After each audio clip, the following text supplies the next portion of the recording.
Olá, você acompanha comigo agora no programa Mais Saúde de hoje. Estudantes se mobilizam em campanhas educativas dentro das escolas contra a dengue e outras doenças provocadas pelo mosquito Aedes aegypti. No quadro Vacina Sim, os locais de postos de saúde, onde você pode se imunizar contra diversas doenças. No Fala Doutor desta semana, vamos explicar à população quais os cuidados que devemos ter com as doenças do sistema digestivo. Uma reportagem sobre um projeto do Hospital do Câncer da capital que leva pacientes para um passeio externo. E ainda uma entrevista no estúdio com Ítalo Nordman, médico especialista em emagrecimento e reposição hormonal. Eu sou Ismael Gama e o programa Mais Saúde está no ar.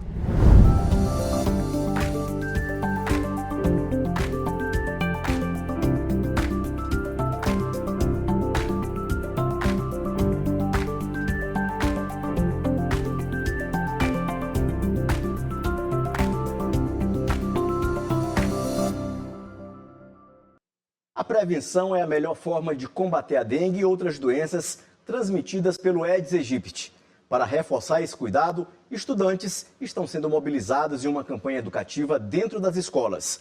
A Semana de Mobilização nas Escolas para a Prevenção das Arboviroses tem o objetivo de conscientizar crianças e jovens sobre a importância de eliminar criadouros do mosquito. A ideia é que os estudantes sejam parceiros da Secretaria de Estado da Saúde na prevenção da dengue e de outras doenças provocadas pelo mosquito Aedes aegypti. Para isso, está acontecendo a Semana de Mobilização nas Escolas para a Prevenção das Arboviroses, um bate-papo com os estudantes e professores sobre medidas que podem ser adotadas para a eliminação de criadouros do mosquito nas residências. O governo do estado está fazendo uma grande mobilização dentro das escolas, entendendo que os escolares eles são importantes dentro desse processo de prevenção e combate à dengue, visto que eles podem multiplicar tanto dentro dos seus domicílios quanto na sua vizinhança e também dentro da sua escola para a eliminação desses criadouros. No ano passado, Davi foi eleito prefeito da escola na mobilização contra o mosquito. Mais uma vez, ele e a turma vão participar de ações educativas sobre arboviroses e atividades de identificação e eliminação de criadouros. Para mim é muito importante, porque muitos alunos não sabem muito sobre esse assunto, como eu. E estou muito feliz em estar aqui aprendendo sobre a dengue e mais coisas. E para mim mesmo, eu sou muito grata a vocês, por essa equipe maravilhosa aqui da dengue, por estar aqui ensinando e ensinando também a prevenir sobre isso. Neste ano, a Semana de Mobilização traz o tema Eu tô é tu, perder para um mosquito. A ação é desenvolvida no âmbito do programa Saúde na Escola e acontecerá até essa sexta-feira. Os alunos vão ser vetores tanto interno da escola, como também nas suas casas, no seu bairro, na sua família. Então essa grande parceria do governo do estado e os municípios do Maranhão. No quadro Vacina Sim desta semana, você vai acompanhar os locais onde estão sendo aplicadas as vacinas para a Covid, coronavírus, tetravalente, BCG, tétano e meningite.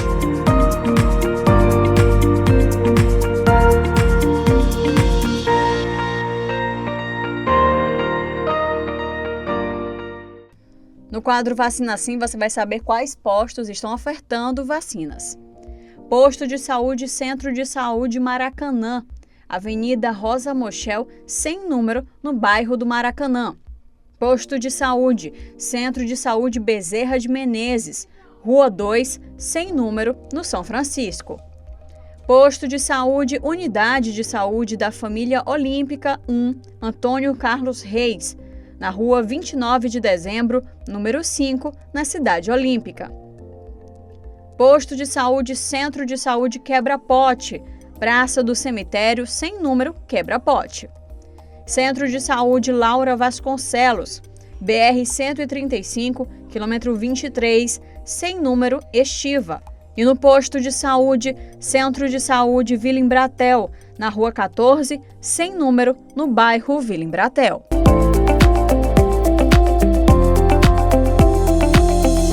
No quadro Fala Doutor desta semana, vamos falar sobre os principais cuidados com as doenças do sistema digestivo. E quem vai tirar as dúvidas da população é a médica gastroenterologista Emanuele Rocha.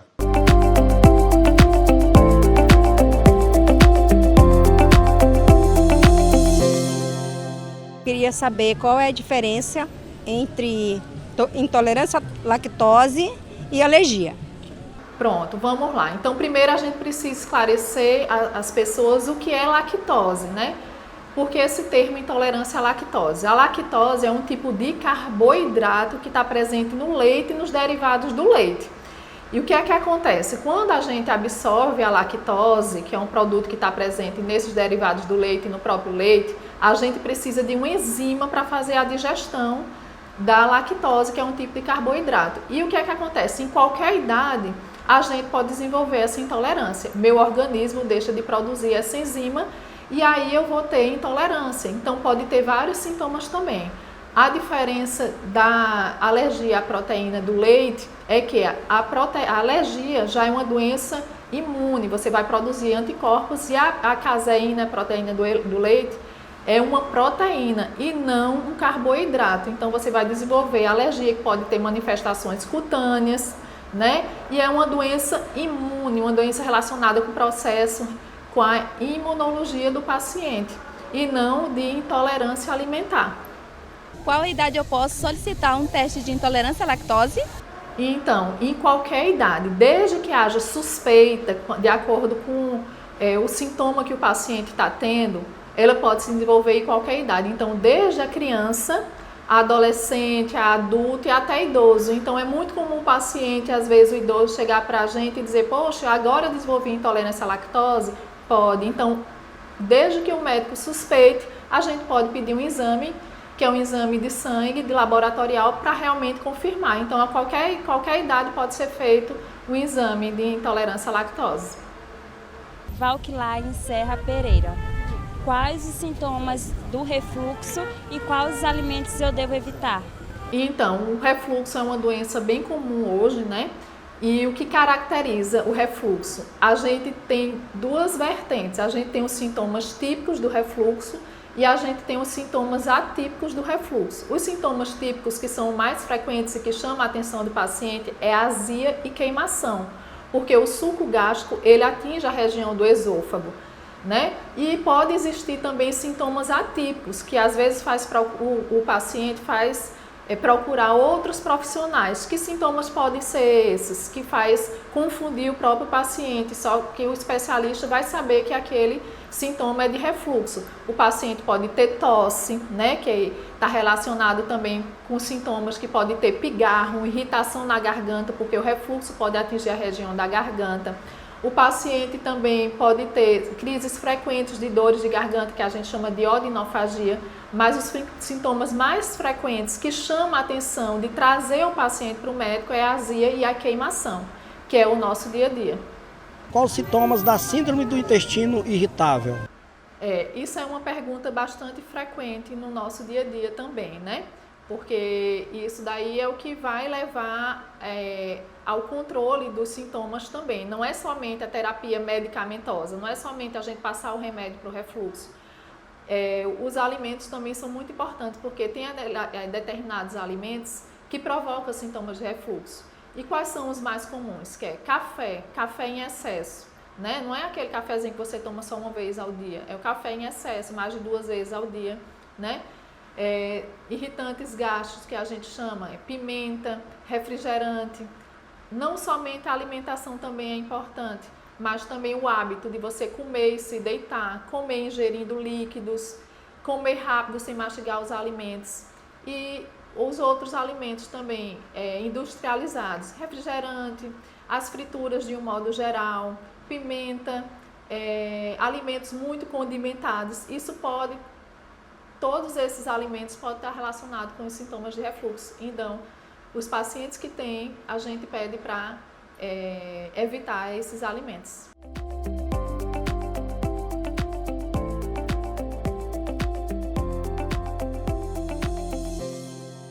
Veja no próximo bloco uma reportagem sobre um projeto do Hospital de Oncologia do Maranhão que levou pacientes e acompanhantes para um passeio no Teatro Arthur Azevedo.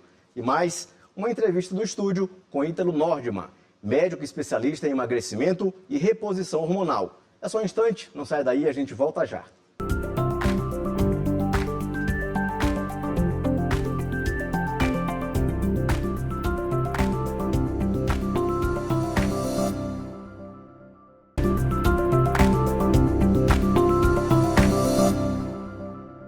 E agora vamos acompanhar uma iniciativa que alia cultura e bem-estar para pacientes em tratamento contra o câncer. A Casa de Apoio do Hospital de Oncologia do Maranhão promoveu um passeio especial ao Teatro Arthur Azevedo, um dos patrimônios históricos e culturais do nosso estado.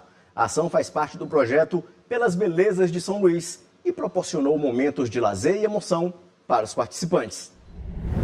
A Casa de Apoio do Hospital de Oncologia do Maranhão foi o ponto de partida para um passeio especial. Pacientes e acompanhantes seguiram rumo a um dos cartões postais da cultura maranhense, o Teatro Arthur Azevedo. A ação faz parte do projeto Pelas Belezas de São Luís. Nós pegamos os pacientes e acompanhantes, a maioria deles oriundos de cidades do interior, e trazemos para conhecer a nossa cultura, as nossas lendas, os nossos mistérios. E essa peça, Eu Te Conheço, Carnaval, é uma peça de suma importância onde resgata a história do carnaval. É algo que esses pacientes que estão internos na Casa de Apoio não conhecem. Então é uma oportunidade única para eles, assim como também faz parte do tratamento, que é retirar o paciente do ambiente hospitalar e trazê-lo para um outro ambiente e assim lhes proporcionar a saúde mental, física e a interação como um todo. Inaugurado em 1817, o Teatro Arthur Azevedo é um dos mais antigos do Brasil. Construído no estilo neoclássico, foi palco de grandes espetáculos e até já funcionou como cinema. O local também tem uma forte ligação com a história do teatro maranhense, sendo o berço da renomada atriz Apolônia Pinto, que nasceu no Camarim número 1. Um ambiente perfeito para proporcionar momentos de cultura e lazer a quem enfrenta o tratamento contra o câncer, como destaca seu João Evangelista. É uma sensação muito boa, porque a gente vive ali, vive a drama, que ali tem muita gente que está debilitado e precisa de um ambiente desse aqui para se distrair, porque não é fácil ficar só ali, entendeu? Não é fácil, não. Então eu me sinto assim, feliz de estar aqui junto com vocês, com essa equipe lá da Casa de Apoio, que é uma equipe maravilhosa, maravilhosa aquela equipe, entendeu? Trata a gente bem, colhe a gente bem, elas meninas todas, e é nota 1000 para elas todas de lá. No palco, a peça Eu Te Conheço, Carnaval, uma produção da Secretaria de Estado da Cultura. O espaço traz um texto inédito e reúne atores, músicos e dançarinos maranhenses. Esse povo já ganhou as ruas com um tal de intrudo. E eu não sei, pequena. Dizem que jogam até limões de cheiro uns nos outros. Foram 3 sessões gratuitas, levando cultura e entretenimento a cerca de 2.190 pessoas, reforçando o compromisso social do teatro. É acessibilizar que essas pessoas tenham um pouco de alegria. Saiam daqui felizes, né? Que o teatro, a arte cura de alguma forma essas pessoas. Então, e outro aspecto que a gente tem ficado muito feliz é a quantidade de idosos que têm vindo assistir o espetáculo. Né? Esses idosos, eles não têm o hábito de sair, de lazer, e o teatro, a arte está oportunizando que essas pessoas possam vir ser ao Teatro Arthur Azevedo e ter acesso à cultura.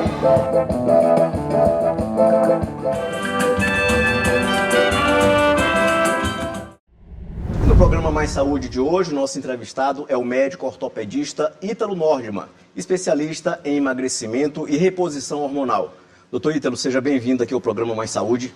Obrigado, Ismael. Obrigado pelo convite. E é sempre bom estar aqui compartilhando conhecimento com toda a população do Maranhão. Doutor, o que é essencial para o emagrecimento correto? Emagrecer com saúde que as pessoas confundem muito, né? Elas focam mais no peso. Eu quero perder peso e, na verdade, você tem que focar na gordura. Emagrecer é perder gordura, não é perder peso. Perder peso você pode estar perdendo massa magra, por exemplo. Emagrecer com saúde envolve vários pontos. Primeiro, a alimentação, né? Fazer uma dieta além do déficit calórico, que é para você consumir menos do que o seu metabolismo, você tem que consumir alimentos saudáveis. Tem que fazer também um treino, né, atividade física regular, porque isso vai garantir, né? Parece clichê, né, mas isso vai garantir a sua massa magra e evitar que você faça um efeito rebote lá na frente, por exemplo. É o mesmo efeito sanfona, doutor? Isso, o efeito sanfona. Emagrece e depois recupera tudo rápido. Isso, mais ou menos. Justamente porque não foi feita uma estratégia, um planejamento para você emagrecer com saúde. Para emagrecer, né, para perder peso, a gente tem que levar alguns pilares em consideração. por exemplo, a alimentação, né, o treino, mas você envolve muito mais que isso. Você tem que avaliar na anamnese, né, conversando com o paciente, como é que é o sono dele, por exemplo. Se, através de exames laboratoriais e também na investigação clínica, se ele tem alguma alteração metabólica, hormonal, que esteja prejudicando aí, o metabolismo dele e dele emagrecer. Então, tudo isso a gente tem que levar em consideração. Se tem alguma alteração comportamental, compulsão alimentar, alguma alteração psiquiátrica, né, psicológica, que possa estar comprometendo também o emagrecimento. Doutor, em relação ao sono que o senhor falou agora há pouco aí, ele tem influência na perda ou no ganho de peso? No ganho de peso, porque se você não dorme direito, se você tem insônia, se você acorda muito à noite, acorda cansado, né, não descansa, porque o ideal é você dormir de 7 a 8 horas por dia. Isso prejudica o seu ciclo circadiano. E pode gerar o que a gente chama de fome hedônica, que é aquela vontade de comer alimentos palatáveis, comer doce, comer alimentos que geram prazer. E principalmente à noite. Tem aquela pessoa, eu gosto de comer muito à noite, comer uma coisa doce à noite. Então tudo isso está associado, por exemplo, pode estar associado com uma noite mal dormida. Doutor, em relação à diferença entre emagrecer e perder peso, tem diferença? Como é que funciona? Pois resumindo assim, a nossa composição corporal, a gente tem peso gordo, massa magra e massa gorda. Tudo que não é gordura é massa magra, que a gente considera. E aí as pessoas confundem muito, pensam que massa magra é só massa muscular. Não, mas tudo é massa magra. Tudo que não é gordura é massa magra. Então você tem gordura e massa magra. Quando você perde peso, você pode estar perdendo ou gordura ou massa magra. Agora emagrecer não, emagrecer é justamente que a gente quer perder gordura. Por exemplo, por isso que a gente não pode focar muito na balança, no peso, né? Duas pessoas, cada uma delas pesam 60 quilos. Uma pessoa saiu de 60 para 58. Eu perdi 2 quilos de gordura. Não, você pode ter perdido 2 quilos de massa magra, entendeu? Sair de 60 para 62. Eu ganhei 2 kg de massa. Não, você pode ter ganhado 2 kg de gordura, perder massa. Então é tudo muito variável. E nessa discussão em relação à água, como é que fica? Retenção de líquido, essas coisas? Por isso que com certeza, por isso que é importante na avaliação, em consulta, a gente fazer a famosa bioimpedância, que além da composição corporal, a gente olha também a água. E hoje temos bioimpedâncias, por exemplo, lá na clínica a gente tem a bioimpedância de 4ª geração, que a gente consegue avaliar outros biomarcadores, além de percentual de gordura, de massa magra, de água, a gente consegue avaliar o ângulo de fase, por exemplo, que é a sua saúde celular. A gente consegue, por exemplo, você tem, 40 anos, a gente consegue saber se hoje o teu corpo representa realmente uma idade de 40 anos, ou mais novo, ou mais velho. Isso aí, para a gente pensando no prognóstico de um envelhecimento saudável, o risco de doenças cardiometabólicas, infarto, AVC, enfim, prevenção, sarcopenia, doença da massa magra.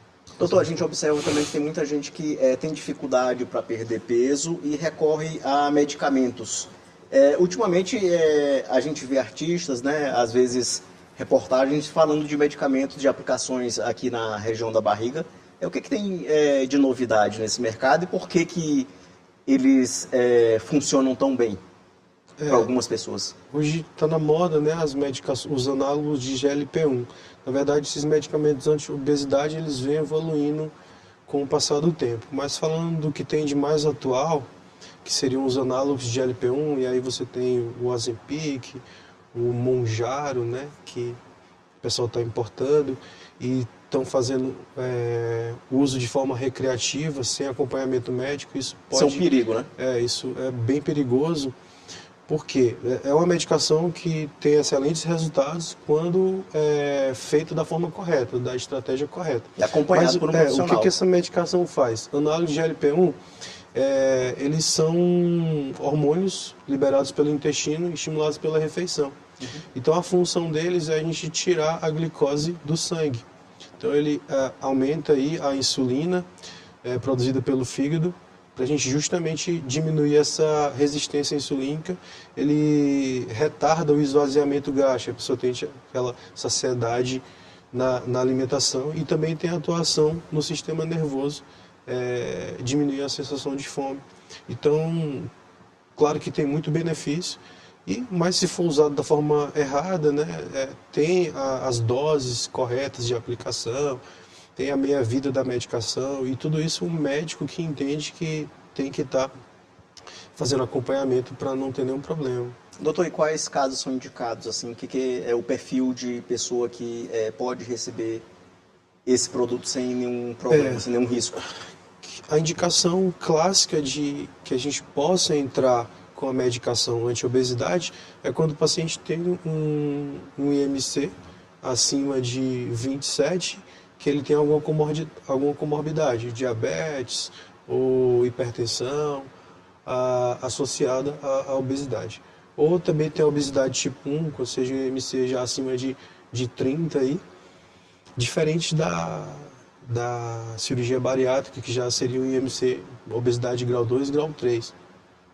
IMC acima de 35, acima de 40. Então você consegue atuar mais cedo, justamente precocemente, evitando que essa obesidade evolua.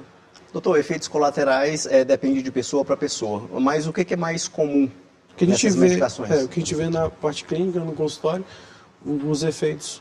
Porque se a medicação ela tem um efeito, ela também vai ter algum efeito adverso, né? Então, o que a gente vê, como é um hormônio gastrointestinal, são sintomas gastrointestinais, náusea, vômito, às vezes também dor de cabeça. São esses os principais, né? Doutor, no caso, a importância da reeducação alimentar nesse processo de emagrecimento. Homem é mais difícil de perder, mulher é mais difícil, e à medida que a gente envelhece, como é que fica? O organismo fica mais lento mesmo?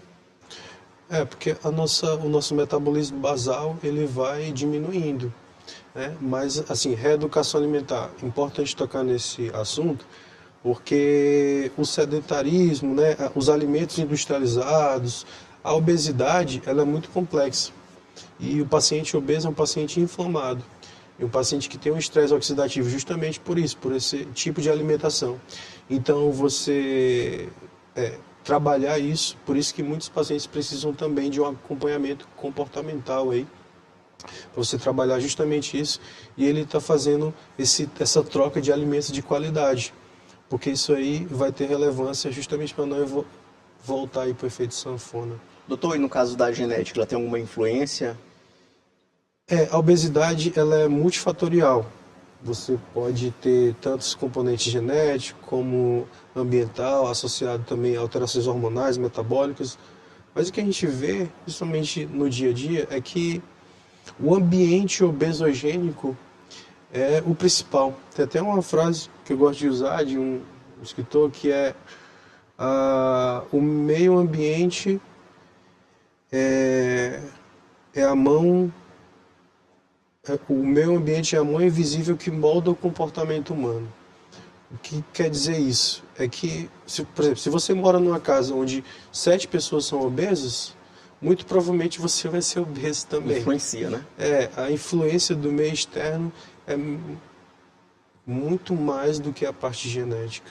Então, se você quer mudar seu corpo, né, quer emagrecer, quer se alimentar direito, você também tem que pensar no seu meio externo, seu meio ambiente, e mudar todo esse meio obesogênico onde você pode estar participando. Aí. Doutor, e no caso de pessoas que têm compulsão alimentar, ela é tratada também por especialistas como o senhor, ou é preciso primeiro um tratamento psicológico, psiquiátrico? Como é que funciona? Na verdade, é equipe multidisciplinar, porque existem medicações para compulsão alimentar, só que o paciente também precisa de um apoio de um psicólogo, um apoio comportamental. Então é uma equipe multidisciplinar. E aí, por isso que a gente tem uma equipe para fazer o emagrecimento saudável. Não é só o médico, o nutricionista, o educador físico, e a depender de cada demanda aí, porque cada paciente é individualizado e cada demanda a gente vai incluindo mais profissionais. Doutor, quando a pessoa decide perder peso, quais os erros mais comuns que elas cometem nesse processo e ficam frustradas geralmente por não conseguir resultado? O principal erro é não procurar um profissional, porque aí você vai fazer da sua cabeça. E assim, se você passar o dia sem comer, você vai emagrecer. Agora, você vai estar emagrecendo saudável? Não, né? Você vai estar perdendo, vai perder gordura, mas vai perder massa magra. E a massa magra que dita a saúde das nossas células. E além de perder gordura, você perdendo massa magra com o reganho da gordura, aí vai ser dois problemas. Você vai ter excesso de gordura e pouca massa magra. Então, se tinha um problema, pode virar dois, que é o que a gente vê que acontece na maioria das vezes quando a pessoa tenta perder peso, emagrecer da cabeça dela. E nesse caso aí é importante ter atividade, mas desde que tenha acompanhamento. Não, com certeza a atividade, o exercício físico é importantíssimo, porque ele vai fazer essa ativação metabólica que você precisa para estar emagrecendo com saúde. Doutor, para finalizar a nossa entrevista aqui, qual é o conselho que o senhor daria para quem está querendo emagrecer de forma saudável? O principal conselho, o mais importante é, se você quer emagrecer com saúde, emagrecimento saudável, procure ajuda profissional, procure ajuda de quem entende. Não só o médico, né? Médico, nutricionista, educador físico, a depender da demanda, né? Como a gente falou de compulsão alimentar, tal, enfim, comportamental, psicólogo, enfim. Mas na avaliação e consulta, o médico decide de acordo com a demanda de que cada paciente precisa. Você quer emagrecer, você tem vontade, tem motivação, mas você só precisa de ajuda. Não faça da sua cabeça, procure ajuda de quem entende, quem estudou para isso, porque senão você pode se prejudicar e piorar a situação que você está hoje, tá certo? E beba água também. Importante. Mas é isso, procure ajuda profissional. Doutor Ítalo, muito obrigado por sua entrevista aqui no programa Mais Saúde, mais uma vez. E o programa Mais Saúde de hoje fica por aqui. Para você, um bom início de semana e a gente se encontra no próximo domingo, às 9 da manhã. Até lá!